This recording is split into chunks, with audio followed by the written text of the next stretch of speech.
कि हम इस जीवन काल में क्या छोड़ें और क्या पकड़ें। सबसे बड़ी छोड़ने की कोई चीज है तो वो है हम। केवल एक ही बात और एक ही शर्त है कि जिस देश में, जिस वेश में, परिवेश में रहो,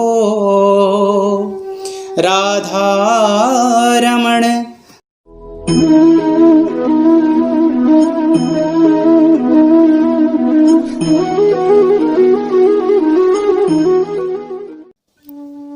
बोलो बांके बिहारी लाल की जय।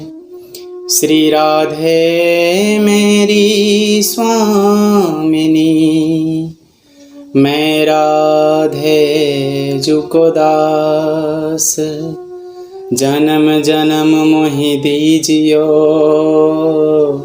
श्री वृंदावन वास। राधे मेरी स्वामिनी, मैं राधे जुको दास, जन्म जन्म मोहि दीजियो श्री वृंदावन वास। आज इस सत्र में बड़ी ही विशेष चर्चा करने जा रहे हैं हम सभी लोग। हम आध्यात्म से जुड़े हैं, भगवान ठाकुर जी से जुड़े हुए हैं। जितने भी भक्त हैं, भगवत प्रेमी हैं, और भी जो व्यक्ति हैं, हर व्यक्ति के मन में यह जो आज का विषय है, हर व्यक्ति के मन में रहता है कि हम इस जीवन काल में क्या छोड़ें और क्या पकड़ें, यानी किसका त्याग करें और किस चीज को अपनाएं। ये जीवन में सबसे बड़ा प्रश्न है और जो नहीं सोचता उसको भी ये बात अवश्य सोचनी चाहिए कि हम इस जीवन में क्या पकड़ें और क्या छोड़ें, क्योंकि ये बहुत बड़ा चिंतन है और बहुत बड़ा प्रश्न है। तो केवल हमें इस बात का अगर देखा जाए तो जो भक्त हैं वो भक्त, कुछ भक्त तो ये सोचते हैं कि हम भगवत प्रेमी हो जाएं, परंतु उनके बस की नहीं होती है। भगवान को पाना इतना सरल नहीं है, क्योंकि कलयुग में व्यक्ति कहता है ये मन बड़ा चंचल है, कैसे तेरा भजन करूं। मन बहुत चंचल है, इसीलिए भजन करने में बाधा आती है। तो हमें इस जीवन में त्यागना क्या चाहिए, क्या छोड़ना चाहिए। सबसे बड़ी छोड़ने की कोई चीज है तो वो है हमारी इच्छाएं। हमें अपनी इच्छाओं का त्याग करना चाहिए। हमेशा किसी चीज की भी इच्छा हो, उस इच्छा को छोड़ देना चाहिए, उसका त्याग कर देना चाहिए, बिल्कुल भी उसको सोचना नहीं चाहिए। तो हमें अपनी इच्छाओं का त्याग कर देना चाहिए।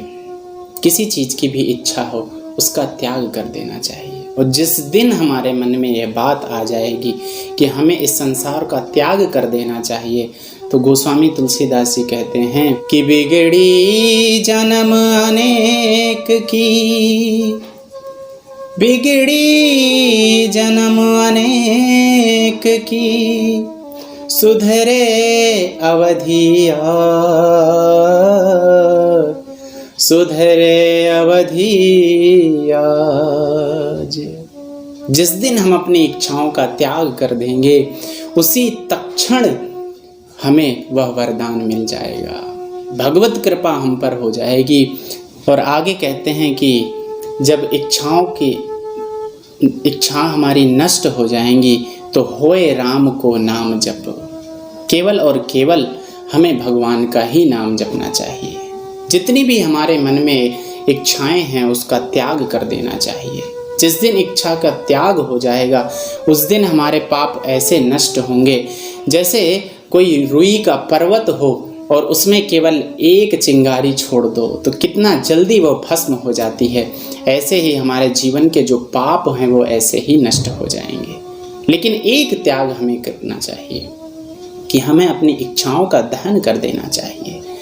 हमें किसी बात की चिंता नहीं करना चाहिए, क्योंकि हमें चिंता नहीं उनकी, उन्हें चिंता हमारी है।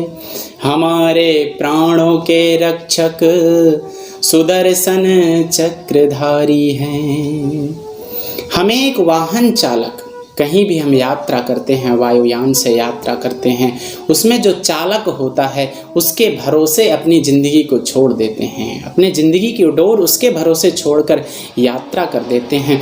तो क्यों ना हम इस ज़िंदगी की यात्रा उस भगवान के, उस गिरधर गोपाल के और अपनी नाव को छोड़ दें, अपनी ज़िंदगी की जो डोर है उनको सौंप दें, अपनी ज़िंदगी की जो नौका है वो भगवान के प्रति सौंप दें और एक ही बात रटें कि केवल मेरे तो गिरधर गोपाल दूसरो नहीं कोई, जाके सिर मोर मुकुट मेरो पति सोई।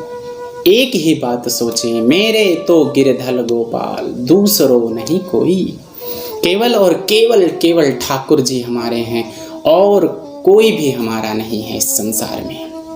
आप जितना इस संसार से प्रेम करते जाएंगे, जितना इस संसार को अपना मानेंगे, जितनी इच्छाएं उत्पन्न करेंगे, उतना ही इस संसार में फंसते जाएंगे।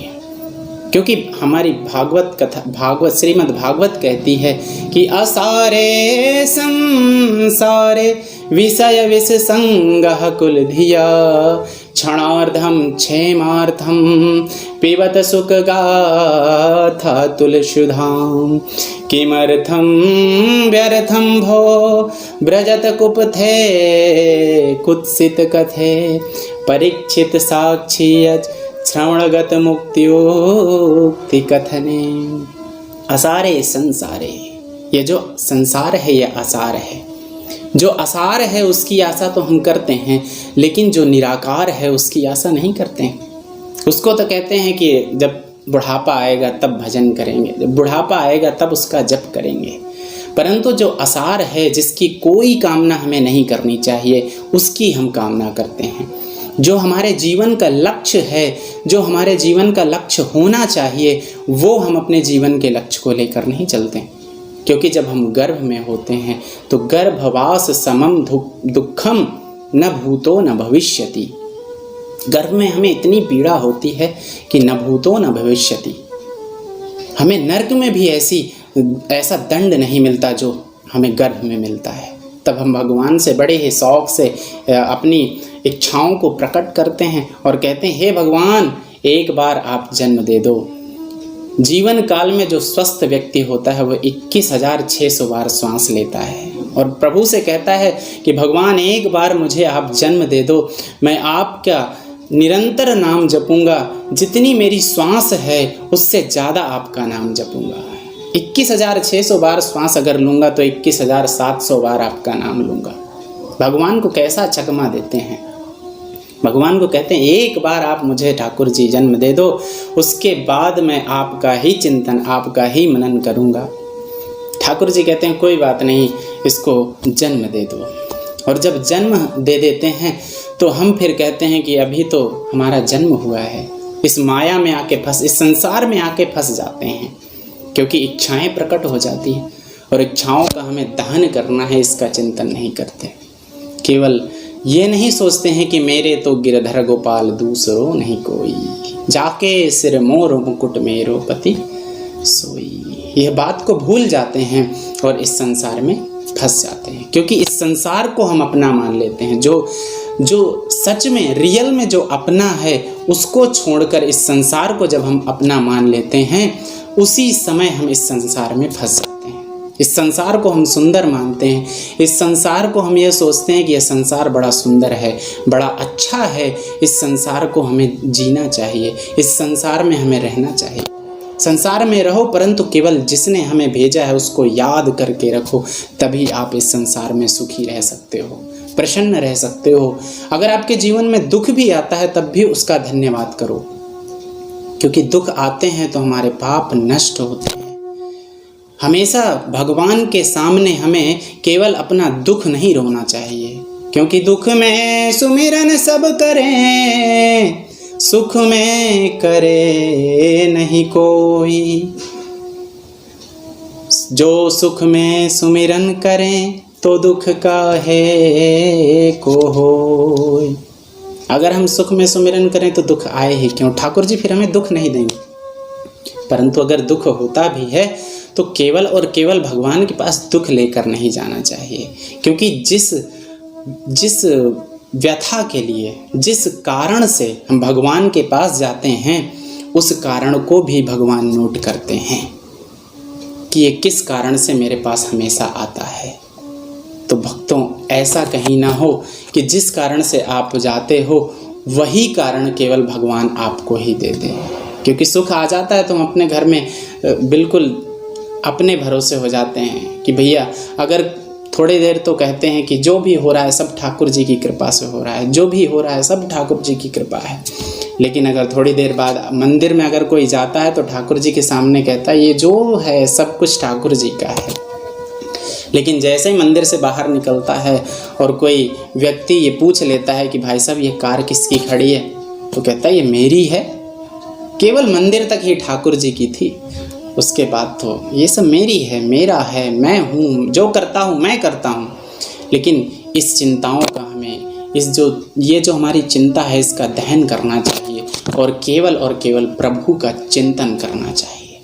जब हम प्रभु के चरणों में चिंता चढ़ा देते हैं तो हमें प्रसाद क्या मिलता है? चिंतन का। चिंता छोड़कर हमें चिंतन का प्रसाद मिल जाता है, तो प्रभु का चिंतन करने लग जाता है व्यक्ति। तो हमें चिंता का दहन कर देना चाहिए और केवल प्रभु की चिंतन करना चाहिए, प्रभु का, ठाकुर जी का केवल चिंतन करना चाहिए। जब हम अपनी चिंता ठाकुर जी के चरणों में चढ़ा देंगे तो हमें चिंतन का प्रसाद मिल जाएगा, और जब चिंतन का प्रसाद हमें प्राप्त हो जाएगा तो केवल भगवान पर हमें अपनी डोर को छोड़ देना चाहिए। Only depend on God, that's all. केवल भगवान पर ही हमें निर्भर हो जाना चाहिए, कोई भी चिंता नहीं करनी चाहिए, हमेशा उन पर ही डिपेंड रहना चाहिए, उन पर ही अपनी नौका को छोड़ देना चाहिए। और जब हम केवल भगवान पर ही निर्भर रहेंगे तो बिगड़ी जन्म अनेक की, सुधरे अवधि आज। मैंने पहले भी आपको बताया, गोस्वामी जी कहते हैं बिगड़ी जन्म अनेक की। कितने जन्मों तक अगर आपने पाप किया है तो उसी क्षण आपके पाप नष्ट हो जाएंगे। बिगड़ी जन्म अनेक की, सुधरे अवधि आज। ये नहीं कहते हैं कि धीरे धीरे आपके पाप कटेंगे, धीरे आप सुधरेंगे। सुधरे अवधि आज और अभी, इसी क्षण, अभी कहते हैं, अभी और आज ही आप सुधर जाओगे। लेकिन अगर कुछ पाने के लिए, हम कहते हैं जब इस संसार में कुछ पाने के लिए हमें कुछ खोना पड़ता है, तो प्रभु को पाने के लिए हमें क्या क्या नहीं खोना पड़ेगा। परंतु वहाँ पर कोई भी शर्त नहीं है, कोई शर्त नहीं है, केवल एक ही बात और एक ही शर्त है कि जिस देश में, जिस वेश में, परिवेश में रहो, राधा रमण राधा रमण राधा रमण कहो। जिस संग में, जिस ढंग में, जिस रंग में रहो, राधा रमण राधा रमण राधा रमण कहो। जिस भोग में, जिस रोग में, जिस योग में रहो, राधा रमण राधा रमण राधा रमण कहो। राधा रमण राधा रमण राधा रमण कहो। जिस काल में, जिस परिस्थिति में, जिस भी परिस्थिति में आप हो, केवल और केवल राधा रमण, राधा रमण, राधा रमण कहो। केवल और केवल भगवान का नाम और भगवान का ही चिंतन। अगर आपसे नहीं होता, कुछ भी नहीं होता, तो आप भगवान से केवल एक ही प्रार्थना करके बोल दो कि हे प्रभु, मैं इस संसार में फंसा हूँ, मुझसे कुछ भी नहीं होता, बस केवल आपका नाम लेता हूँ। अरे इसमें हमारा क्या लगता है? आप बताइए, कितनी छोटी सी बात है। जिस संसार को पाने के लिए हम इतना प्रबंध करते हैं, इस संसार में इतना फंसे रहते हैं, और उस परमात्मा को पाने के लिए हमें कुछ भी नहीं करना, केवल और केवल एक बात कह देनी है, प्रभु मुझसे नहीं होता है, मैं इस संसार में फंसा हूँ, मुझसे नहीं होता है। बस इतना कहना कोई बड़ी बात नहीं। उस प्रभु से, उस परमात्मा से, जो जगत गुरु है, जो जगत पिता है, उससे केवल हम ये नहीं कह सकते। इतनी छोटी सी बात, केवल एक बात कहनी है कि प्रभु अब मुझसे नहीं होता। मैं तो जब भी मैं सोचता भी हूँ, फिर भी मुझसे नहीं होता, मैं इस संसार में फंस जाता हूँ। और जिस दिन ये हम स्वीकार कर लेंगे, प्रभु मुझसे नहीं होता, आप मेरे हो, मैं आपका हूँ, ये लेकिन हमें स्वीकार करना चाहिए। केवल कहें नहीं कि मंदिर में जाएं, तो मंदिर में जाके बड़ी सुंदर आरती गाते हैं कि तेरा तुझको अर्पण, क्या लागे मेरा, प्रभु का प्रभु को समर्पण, क्या लागे मेरा।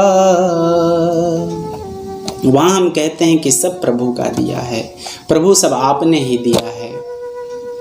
लेकिन जैसे ही वहाँ से बाहर निकलते हैं, कोई कहता है भाई साहब ये मकान किसका है, ये कोठी किसकी है, तो तुरंत कहते हैं कि ये हमने बनाई है, ये हमारी है, तुरंत इस संसार में फंस जाते हैं।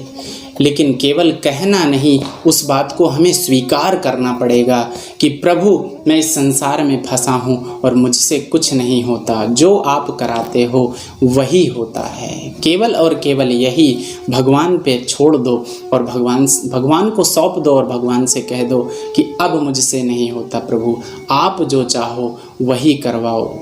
जिस दिन हम यह बात स्वीकार कर लेंगे, इतनी छोटी सी बात है, जिस दिन हम यह बात स्वीकार कर लेंगे, उसी क्षण से हमारे जीवन सुधर जाएगा, उसी क्षण हमारा जीवन सुधर जाएगा। बस केवल हमें छोटी सी बात करनी है, ठाकुर जी पर सब कुछ छोड़ देना है, सारी नैया ठाकुर जी पर छोड़ देनी है। क्योंकि बहुत से लोगों के मन में यह प्रश्न होता है कि हम गृहस्थ में भी रह के कैसे प्रभु का भजन करें। तो मुझे एक बात याद आ रही है कि एक बार नारद जी और भगवान विष्णु, ये दोनों लोग आपस में चर्चा कर रहे थे। चर्चा करते करते दोनों लोगों में एक वार्ता चलने लग गई और दोनों लोग कहने लग गए कि नारद जी बोले कि संत बड़े होते हैं और भगवान बोलने लग गए कि नहीं, गृहस्थ बड़े होते हैं, जो गृहस्थ जीवन में रहते हैं वो बड़े होते हैं। और नारद जी बोले कि संत लोग बड़े होते हैं, जो संत होते हैं, जो हमेशा निरंतर आपका जप करते हैं। आप कह रहे हैं कि गृहस्थ बड़ा होता है, गृहस्थ तो उस संसार में फंसा रहता है, असारे संसारे विषय विसंगः कुलधिया, उस संसार में फंसा रहता है जिसकी कोई आशा नहीं है, कब नष्ट हो जाएगा। और जो संत होते हैं वो परमपिता परमेश्वर को हमेशा याद करते हैं, निराकार को याद करते हैं, जो हमेशा रहेगा और है और हमेशा था। संतजन उसको याद करते हैं। और जो यहाँ के मृत्यु लोक में, माया लोक में जो व्यक्ति हैं, वो तो इस संसार में फंसे रहते हैं, फिर भी आप कह रहे हैं कि ये बड़े हैं। तो भगवान कहते हैं मैं एक छोटी सी बात आपको बोलता हूँ, आप उस कार्य को कर लो और फिर हम नीचे जाके देखेंगे। अगर उन दोनों में आपकी बात जीत गई तो आप बड़े हो, और उनकी बात जीत गई तो गृहस्थ बड़ा होगा। बोले नारद जी बोले ठीक है, अब बताओ क्या करना है।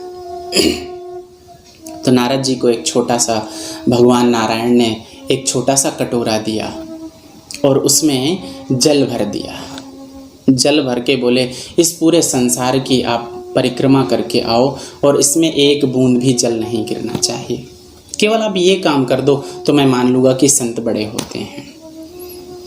नारद जी बड़े प्रसन्न हुए, बोले बस इतनी छोटी सी बात, ये बात तो मैं अभी कर दूंगा। और ये गया, ये परिक्रमा करके आ गया। नारद जी ने वो कटोरा लिया और पूरे संसार का भ्रमण किया। भ्रमण करके आए और ठाकुर जी के सामने खड़े हुए। बोले ठाकुर जी, ये कार्य मैंने कर दिया। बोले ठीक है, अब हम मृत्युलोक में चलते हैं। नीचे नारायण और नारद जी नीचे आए और उन्होंने देखा एक व्यक्ति हल चला रहा था। उसको जाकर नारायण बोले कि नारद जी, आप इस व्यक्ति को देखो, ये व्यक्ति हल चला रहा है। बोले इसमें क्या देखना है, ये संसारिक जीव है और ये संसार में फंसा हुआ है और ये हल चला रहा है। हल चलाने हमको इससे क्या काम है, इस व्यक्ति को हम क्यों देखेंगे। बोले नहीं, आप देखो।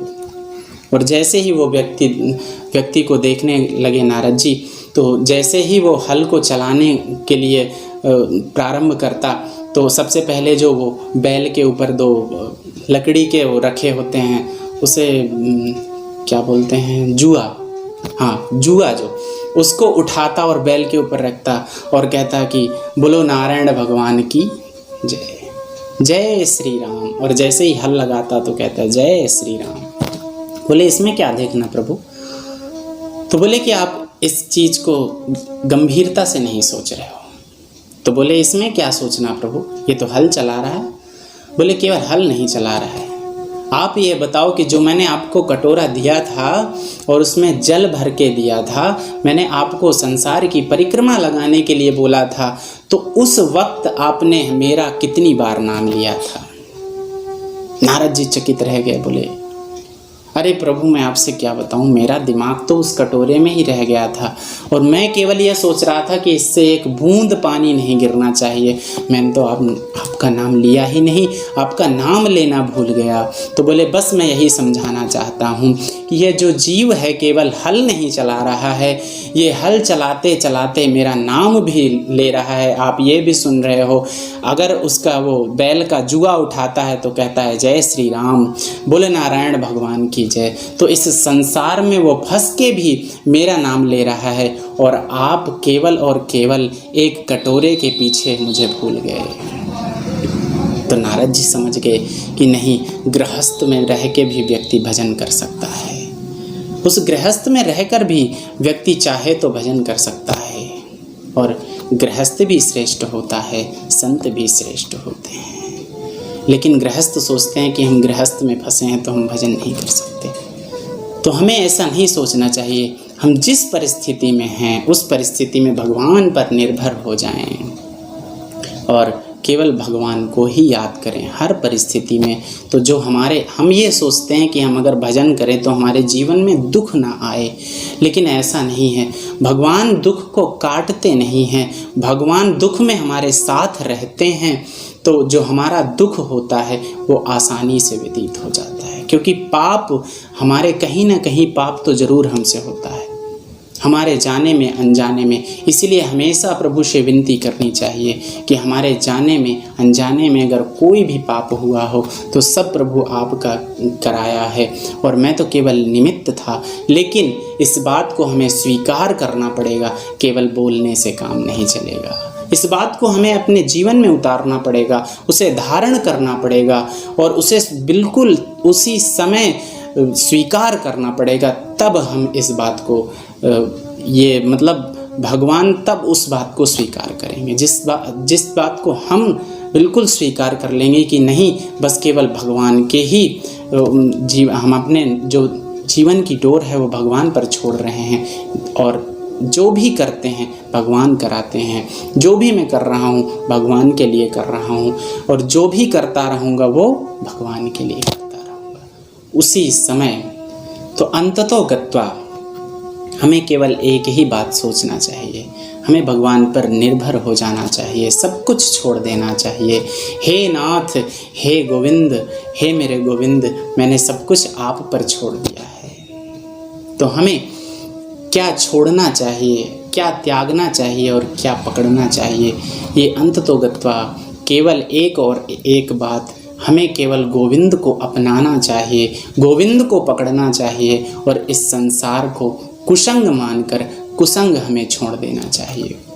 क्योंकि गोस्वामी तुलसीदास जी एक बात और कहते हैं कि जाके हृदय न राम वैदेही, जाके हृदय न राम वैदेही, तजिए ताहि कोटि वैरीशम, यद्यपि परम सनेही।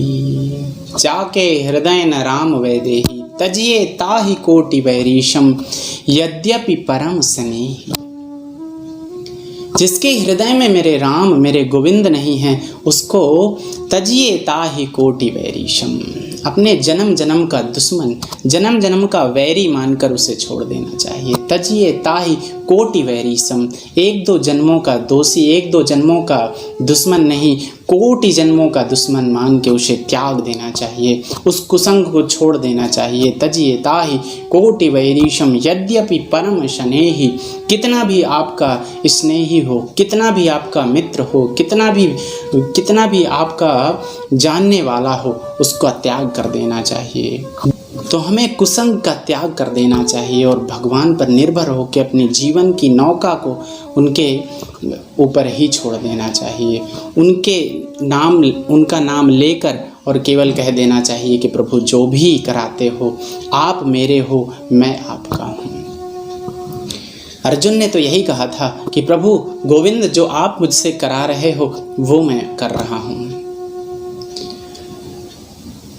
जिस परिस्थिति में रहता हूँ केवल आपकी ही बात मानता हूँ, आप जो कहते हो वही करता हूँ। ऐसा हर व्यक्ति को सोचना चाहिए, कुसंग का त्याग कर देना चाहिए और गोविंद को अपना लेना चाहिए।